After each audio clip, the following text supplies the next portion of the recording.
This is what we call lipatan dagang tengah. Dengan lipatan dagang tengah ni, perasan tak dia akan terbelah dua kat sini kan?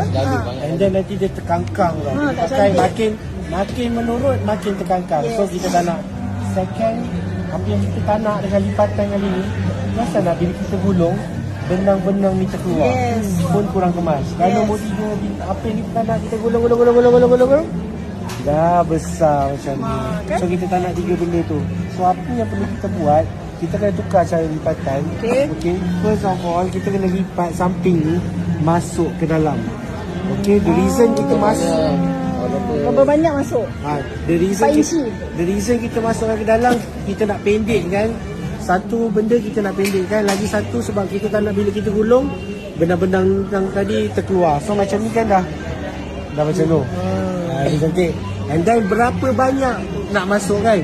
So depends on panjang samping. But basically dan you lipat ke dalam daripada paras perut sampailah ke paras lutut. Kalau boleh jangan bawah lutut. Sebab apa? Nanti nampak portion kaki kita tu pendek. So songket panjang ni, kaki kita panjang ni je.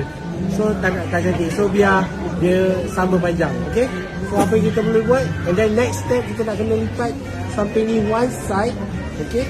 Yang ni mesti jumpa dia kat sini dah nanti. So apa kita buat, kalau macam ni samping ni panjang, you guys kena lipat lagi dia masuk ke dalam sampailah ni jumpa dekat dia punya line sini. Okay.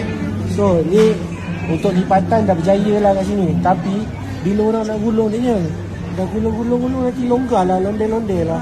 So apa yang kita boleh, kita kena overcome that one. Make sure bila kita nak gulung tu, kita kena tarik dia ketat. You boleh tarik sini, satu side tangan, satu tangan sini, satu lagi sini. Okay, you tarik kuat-kuat. Tak rosak ke kain tu?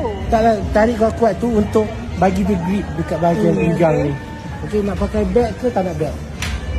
Tak payah belt. Okay, so kalau without belt, okay abang tahan sini.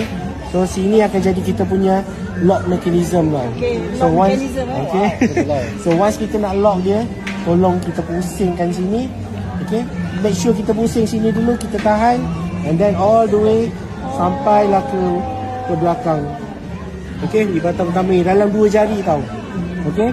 And then second fold start daripada sini. Orang semua sibuk pusing semua kan, tapi sini jadi dia punya kunci. Jadi pusing daripada dia sini dulu. Mekanism dia lah Ya, supaya tak macam bijak sikit. Style dia. So dah siap. 2 kali pusing, 2 kali tu dah siap.